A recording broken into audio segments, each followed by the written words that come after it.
생명의 시간입니다. 우리 아침 예배로 하나님 앞에 함께 나가겠습니다. 오늘은 마태복음 23장 25절에서 39절까지의 말씀을 우리 함께 읽으시고 하나님 말씀을 나누겠습니다. 화 있을진저 외식하는 서기관들과 바리새인들이여, 잔과 대접의 겉은 깨끗이 하되 그 안에는 탐욕과 방탕으로 가득하게 하는도다. 눈먼 바리새인이여, 너는 먼저 안을 깨끗이 하라. 그리하면 겉도 깨끗하리라. 화 있을진저 외식하는 서기관들과 바리새인들이여, 회칠한 무덤 같으니 겉으로는 아름답게 보이나 그 안에는 죽은 사람의 뼈와 모든 더러운 것이 가득하도다. 이와 같이 너희도 겉으로는 사람에게 옳게 보이되 안으로는 외식과 불법이 가득하도다. 화 있을진저 외식하는 서기관들과 바리새인들이여, 너희는 선지자들의 무덤을 만들고 의인들의 비석을 꾸미며 이르되, 만일 우리가 조상 때에 있었더라면 우리는 그들이 선지자의 피를 흘리는 데 참여하지 아니하였으리라 하니, 그러면 너희가 선지자를 죽인 자의 자손임을 스스로 증명함이로다. 너희가 너희 조상의 분량을 채우라. 뱀들아, 독사의 새끼들아, 너희가 어떻게 지옥의 판결을 피하겠느냐? 그러므로 내가 너희에게 선지자들과 지혜 있는 자들과 서기관들을 보내매, 너희가 그 중에서 덜어는 죽이거나 십자가에 못 박고, 그 중에서 덜어는 너희 회당에서 채찍질하고 이 동네에서 저 동네로 따라다니며 박해하리라. 그러므로 의인 아벨의 피로부터 성전과 제단 사이에서 너희가 죽인 바라게아의 아들 사가랴의 피까지 땅 위에서 흘린 의로운 피가 다 너희에게 돌아가리라. 내가 진실로 너희에게 이르노니 이것이 다 이 세대에 돌아가리라. 예루살렘아, 예루살렘아, 선지자들을 죽이고 내게 파송된 자들을 돌로 치는 자여, 암탉이 그 새끼를 날개 아래에 모음같이 내가 네 자녀를 모으려 한 일이 몇 번이더냐? 그러나 너희가 원하지 아니하였도다. 보라, 너희 집이 황폐하여 버려진 바 되리라. 내가 너희에게 이르노니 이제부터 너희는 찬송하리로다. 주의 이름으로 오시는 이여 할 때까지 나를 보지 못하리라.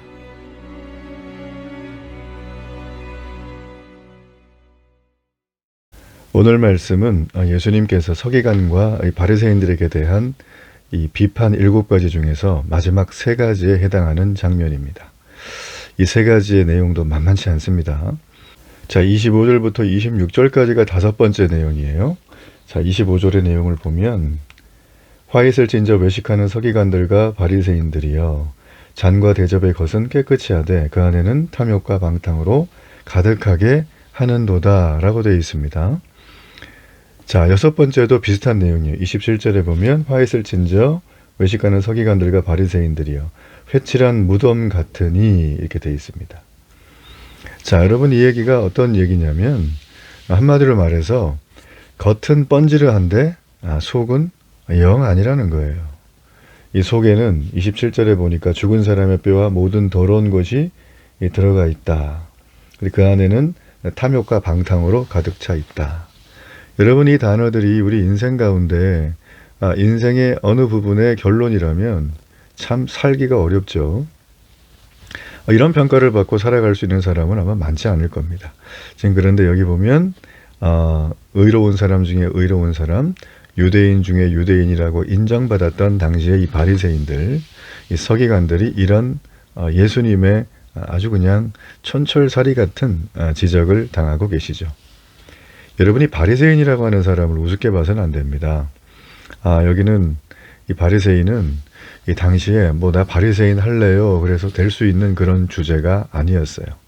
자, 우리로 말하면 지적으로도 아주 뛰어나야 되고 거의 만점에 가까운 성적을 받아야 되고, 그 지적으로 뛰어난 걸 가지고 그들의 삶, 겉으로 드러나는 행동들이죠.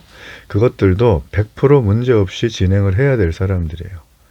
자, 유대 율법에는 600여 세 가지의 율법이 있습니다. 그 중에 하지 말라가 365가지예요. 나머지는 하라겠죠? 자, 이것들을 성실하게 지키는 거예요, 이 사람들이.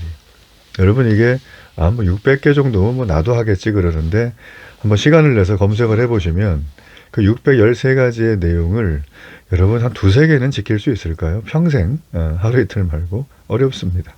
이 바리새인들은 그거를 나름 통과하고 있는 사람들이에요. 여러분 그렇기 때문에 사람들이 예수님이 천국의 복음을 전파하고 하나님의 말씀을 제대로 해석하기 전까지는 이들의 말이 곧 하나님의 음성처럼 들렸던 게 사실이었어요. 자, 이런 사람들에게 지금 예수님은 야, 너네들 정말 너무한다. 아니 어떻게 겉만 번지르 하고 깨끗하기만 한 척하고 속은 왜 그러니? 라는 거예요. 그러니까 이 사람들은 항상 어디 가면 손을 먼저 씻는, 음식을 먹기 전에 식기도 깨끗하게 씻어요. 또 의복도 청결하게 유지를 해요. 우리가 코로나 팬데믹 때 다 겪었지만 감기 환자가 줄었다 그러잖아요. 그죠? 왜냐하면 하도 손이나 식기나 의복을 깨끗하게 유지했기 때문이잖아요. 그 몇 년 그렇게 해가지고 그런 증상이 나타나서 좋은 어떤 결과가 있었는데, 여러분 이때 당시 이 사람들은요, 이 종교적인 정결은 꼭 외부로 드러난다고 하는 그런 강력한 자기 나름대로의 믿음들이 있었어요. 제가 뒤에서 살피겠지만 이 믿음은 절대 외면받아서는 안 됩니다. 우리가 내 마음에 품고 있는 게 겉으로 드러나잖아요. 그렇죠? 이들도 하나님을 처음에는 잘 섬겨보고 싶었어요. 신앙생활 잘 해보고 싶었던 신자들이에요. 그래서 그들은 점점점 잘하기 위해서 여러 규칙과 규약을 만들다 보니까 그렇게 됐고, 그리고 일상생활에서 잘하려고 하다 보니까 손과 식기와 의복을 청결하게 유지하는 걸 그들은 뭐 거의 지상 과제로 여기고 했어요. 자, 근데 예수님은 내면을 깨끗하게 하라고, 그래야 외면까지 깨끗해지는 거지. 그게 올바른 정결이라는 걸 26절에 말을 해주고 있어요. 그죠? 눈먼 바리새인이여 너는 먼저 안을 깨끗이 하라. 자, 지금 이 바리새인들이 하고 있는 이 정결 예식, 종교적 정결 해야 합니다. 주일날이 됐는데 뭐 여러 가지 고민 때문에 교회를 안 온다거나 피치 못한 사정 때문에 못 오시는 건 뭐 어쩔 수가 없을 수 있죠. 예, 물론 그것도 뭐 사실은 뭐 개인마다 다르긴 하지만, 그런데 습관적으로 교회를 안 오거나 그러면서도 자기는 하나님의 자녀라고 나름 머리에다가 딱 인 맞고 돌아다니는 분들 계신데 그 착각이 자유입니다. 예. 내면에 있는 것들이 겉으로 드러나게 돼 있어요. 그렇죠? 내가 정말 그리스도 예수로 인해서 구원받은 자라면, 그래서 하나님의 자녀가 되었다는 은혜와 감격이 있었던 자라면 여러분 은혜를 붙들고 살 수밖에 없습니다. 여러분 데살로니가 있었던 바울의 동역자였던 사람, 그죠? 바울의 선교행을 같이 하고 모진 고난을 받았던 데마라고 하는 사람, 뛰어난 사람인데 이 사람 결국 은혜를 떠나거든요. 그래서 그 사람은 정말 너무나 안타까운 결말을 맺게 되어지는 거예요. 자, 여기서 제가 말씀드리는 얘기는 종교적인 정결 예식이 겉으로 드러나는, 남들에게 보이든 보이지 않든 간에 중요한 건 그거는 해야 한다는 거예요. 예. 근데 예수님은 어때요? 순서를 좀 정확하게 해라. 겉으로만 하는데 치중하지 말고 내면을 깨끗하게 하면 겉으로 드러나는 게 진짜가 된다라는 거예요. 이거 정말 중요합니다.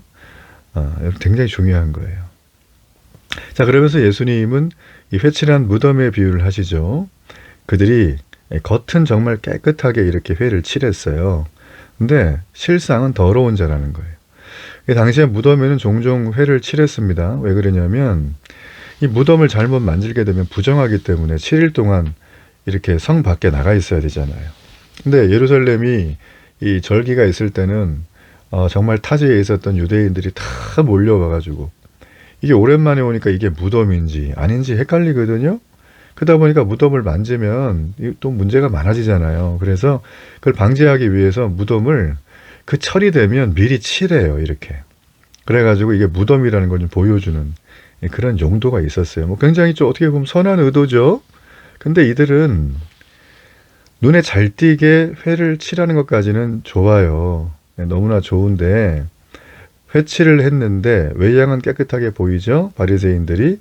근데 서기관과 바리새인들이 겉으로는 깨끗한데 실제로 그들의 삶은 더러운 자라는 거예요.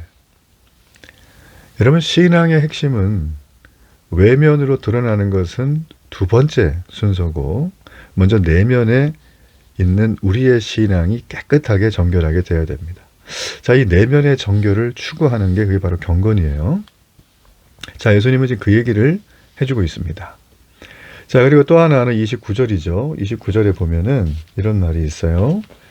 하 있을진저 외식하는 서기관들과 바리새인들이여, 너희는 선지자들의 무덤을 만들고 의인들의 비석을 꾸미며 이르되라고 했습니다. 자, 요거는 좀 이제 해석이 좀 필요한 건데, 자, 지금 이 사람들은 조상들 같이 선지자들을 박해하고 죽이지 않았다고 생각을 해요. 근데 예수님은 아니야, 니네 그 생각 잘못된 거야 라고 하는 거예요. 자, 무슨 의미인가? 자, 그들은 선지자들의 무덤을 정비하고 비석을 꾸미면서 하나님이 보내셨던 세례 요한 있죠. 그리고 지금 예수님 받아들여요, 거부해요? 거부하죠. 자, 결국 그래서 31절과 32절에 그들은 조상들보다 더 악한 자라고 예수님이 평가했어요. 심지어는 욕도 하세요. 예수님이 독사의 새끼들아, 뱀들아 그러는 거예요. 그 욕설입니다. 이거는 당시에. 그러니까 이제 이 모든 7가지의 그들의 어떤 비판을 당했던 내용의 결론을 33절에 보면 또 내리고 계시죠. 지옥의 판결을 피하겠느냐라는 거예요. 지옥이 이제 개한다라는 원어인데, 여러분 이거는 들어가면 못 나오는 곳이에요. 자, 이렇게 지옥의 판결을 피할 수가 없는 존재가 너네들인데, 아니 자기 죄는 돌아보지도 못하고 조상과 남을 탓하는 자들이 어떻게 하나님의 국리를 얻겠냐, 이 바보들아 그러는 거예요. 여러분, 천국에 합당한 자가 되기 위해서는 먼저 자신이 주님 앞에 죄인이라는 것을 인정해야 됩니다. 여러분, 부활을 하려면 먼저 죽어야 돼요. 그게 죄인임을 인정하는 거예요. 세례는 자기가 죽었다는 걸 공식적으로 선언하는 거예요. 하나님과 교회와 사람과 나 자신에게. 여러분, 그러므로 정말 내가 죄인임을 인정하고 겸손히 회개하는 것이 하나님 백성의 먼저 된 길이라는 거예요. 자, 이 바리새인과 서기관은 그거 안 하는 거죠. 겉만 번지르하게. 다 의도가 있죠. 자기 칭찬 듣고 싶어가지고. 자기 명예 지키려고. 자, 예수님은 이제 서기관과 바리새인들이 이후에도 34절에 보면 선지자들을 계속 박해할 거라고 예언을 해요. 자, 이게 뭔 얘기인가? 선지자는 이미 끝났어요. 그쵸? 예, 세례 요한으로 끝났습니다. 자, 이후에 박해를 당할 자들이 누구냐면 바로 교회예요. 교회가 누구에게 박해를 당할까요? 유대인들에게 박해를 당해요. 그러니까 교회를 박해하는 자는 결국 영원한 심판을 당하는 운명에 처한다고 또 예수님이 말을 하고 계세요. 네. 36절에 보면 이것이 다 이 세대에 돌아가리라 라고 했어요. 그 박해로 인한 하나님의 저주를 받는다라는 거예요. 네. 그래서 교회를 박해하는 자는 영원한 심판을 당합니다. 그래서 예수님은 저주의 말씀을 마치신 다음에 예루살렘이 선지자들을 죽이고 하나님이 보내신 자들을 돌로 치는 곳이었다는 것을 언급하고 탄식을 하세요. 그리고 그 성읍을 37절부터 39절까지 아주 유명한 말씀이죠. 저주를 하세요. 내가 암탉이 그 새끼를 품에 안으려고 했던 게 몇 번이냐 그랬는데 37절에 보면 너희가 원하지 않았다는 거예요. 자, 이게 한 번 원하지 않은 건가요? 실수로? 내가 요것 때문에 조금 아니에요? 계속 원하지 않은 거예요. 네. 여러분, 그렇기 때문에 그 성읍을 저주합니다. 저주합니다. 그래서 예수님은 이 내가라는 표현을 통해서 자신이 곧 하나님이시다. 자, 이걸 그렇게 얘기를 하셨고요. 예루살렘, 이 예루살렘은 예루살렘 말하는 게 아니라 유대인 전체를 말하죠. 그들이 다시는 예수님을 못 볼 거라고 말을 해요. 그래서 예루살렘이라는 성읍 자체가 하나님의 영광이 임할 도시가 아닙니다. 그 사람들이 오해하는 게 지정학적으로 예루살렘에 가서 예수님 오실 길을 예비하자고 하는데 저는 거기에 동의할 수가 없어요. 백투 예루살렘 물론 그런 운동도 있고 하죠. 근데 많은 시한부 종말론자들이나 아니면 약간 음모론에 치중한 시오니스트들 이런 사람들은 예루살렘에 주님 오신다고 거기 다 모여가지고 그 예루살렘 거기 감람산 밑에 보면 무덤이 있거든요. 그 몇 자리 그 몇 개 되지도 않는데 거기 묻히면 천국 간다고 다 믿고 있어요, 이 사람들이. 그래가지고 자기가 살아있을 때 번 돈 거기다 다 집어넣어서 그 누워있는 그 한 평도 안 되는 그 땅 하나 살라고 아주 현안이 돼 있습니다. 어리석죠? 어리석죠. 예. 여러분, 그래서 우리가 지금 이거를 통해서 좀 알 수 있는 게 뭐냐면 하나님의 영광이 어디 임하느냐. 지금 여기 보면 예루살렘 아니라고 했어요. 왜냐하면 그들이 예수님과 하나님의 계획을 발로 차 밀었기 때문이에요. 그래서 하나님의 영광은 이제 새 예루살렘에 임합니다. 이게 뭘까요? 계시록 21장 2절에 있는 교회예요, 교회. 그러니까 하나님의 영광이 나타날 성읍은 이 시대의 교회라는 것입니다. 여러분, 이렇게 영광스럽게 하나님께서 임하시는 귀한 이 교회를 여러분 홀대하면 안 됩니다. 내 스타일이 아니라고 함부로 대해도 안 됩니다. 교회를 분란을 일으키거나 교회를 상처를 주는 일도 해서는 안 됩니다. 교회를 폄하하거나 교회를 나쁘게 말하거나 이래서도 안 됩니다. 여러분, 그래서 우리가요, 이걸 굉장히 주의해서 봐야 되는 거예요. 교회가 뭐라고요? 하나님의 영광이 나타날 성읍. 우리는 누구예요? 이제는 그 성읍으로 살아가는 거예요. 그러니까 우리가 이 땅을 살아가는 삶은 교회의 영광을 드러내는 삶이라는 거예요. 그러니까 우리가 복음으로 사는 게 삶이 돼야죠. 예수님 믿는다고 하고 지식만 나열하고 있는 거는 이 바리새인들이에요. 여러분의 삶에 결정하는 것들이 곧 여러분의 신앙이에요. 그렇죠? 예. 그 가치 중립적인 것들, 뭐 물건이나 뭐 소유나 뭐 쉽게 말하면 돈이겠죠. 그런 것들이 여러분의 중심에 딱 차 있어서 그걸 중심으로 결정하고 그걸 중심으로 신앙의 기준을 세운다면 여러분의 신앙은 회개해야 될 거지 거기에 주님의 영광에 임하질 않아요. 그 예루살렘이 아니거든요. 여기 보면 말씀에 다시는 너희에게 내가 보이지 아니하리라 라고 지금 39절에 말하죠. 이제부터 너희는 찬송하리로다 주의 이름으로 오시느니 할 때까지 나를 보지 못한다는 거예요. 그러니까 재림 때까지 못 보는 거예요. 그거는 심판이라는 거죠. 뭐 기회가 없는 거예요. 이 짧은 말씀 속에 오늘 하나님의 백성이 버림을 당하고 있어요. 여러분, 그러므로 예수님은 건성건성 믿을 수 있는 분이 아닙니다. 믿든지 안 믿든지예요. 믿고 뜨겁게 신앙생활을 하든지 아니면 아예 안 믿고 차가운 심판 때까지 주님이 다시 부르지 않는 그런 기회 없는 인생으로 살든지 둘 중에 하나라는 것이죠. 자, 오늘은 그래서 우리가 예수님 당시에 이 서기관과 바리새인들의 영원한 심판이 확실시되는 그 이유를 살폈어요. 우리는 그들과 같은 잘못을 저지르지 않기 위해서 날마다 말씀과 기도 앞에 깨어 있어야 돼요. 겉으로만 거룩한 척하고 신앙생활 잘하는 척하면서 입만 열면 남들 비판하고 또 주변에 있는 여러 가지 가십을 만들어서 가십으로 시작해서 가십으로 끝나고 교회 문제들, 그 비본질적인 것들을 몇 가지 꺼내서 교회 문제로 확장시키고 비판하면서 정작 교회를 위해서 기도하지 않는 그런 위선적인 모습. 자기 물건 하나 사는 데는 몇 시간씩 공을 들이고 단돈 100원 아끼려고 그러면서 그냥 불철주야 뛰어다니면서 교회는 그냥 자기 먹는 반찬보다도 못하게 그냥 그렇게 취급을 하고 있는 그런 위선적인 모습이 우리에게 없는지 우리는 반성을 해봐야 됩니다. 주님은요, 공짜가 없어요. 다 아세요, 그거를. 진실한 마음으로 내 죄를 회개하고 교회를 섬기는 자들을 주님은 이 시대에 부르고 계십니다. 오늘도 이 하나님의 엄중한 말씀 기억하고 참된 신자로 복음이 삶이 되는 삶을 살기를 축복합니다. 결단의 기도를 드립니다. 살아계신 아버지, 오늘도 주님의 은혜를 감사합니다. 하나님께서 택한 선민, 그들이 내침을 당하는 더 이상 기회가 없는 모습을 보며 하나님 깨어 기도하고 주의 말씀과 사랑을 가지고 삶으로 살아가는 일상의 천국을 보이는 그런 삶을 살아가도록 하나님 인생을 축복해 주옵소서.